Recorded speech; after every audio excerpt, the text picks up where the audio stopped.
Welcome to Pindar Poetry. We hope you learned something new.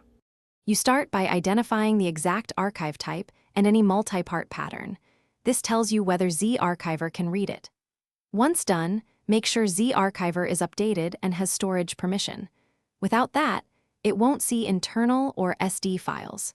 You should also verify free space and move the file to a simple folder like /download to avoid path restrictions. This quick preparation avoids permission and path errors and gets you ready to attempt extraction immediately.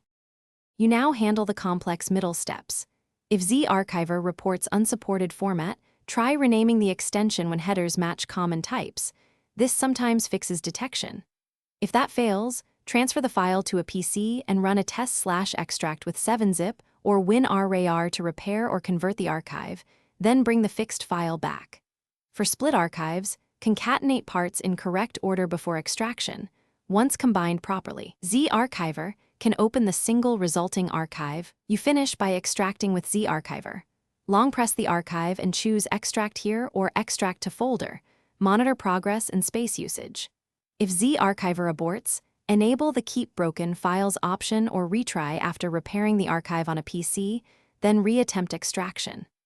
If things still go wrong, make sure permissions and storage path are correct.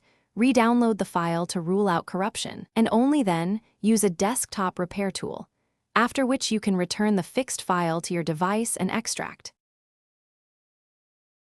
Thanks for watching. Consider subscribing if we helped you.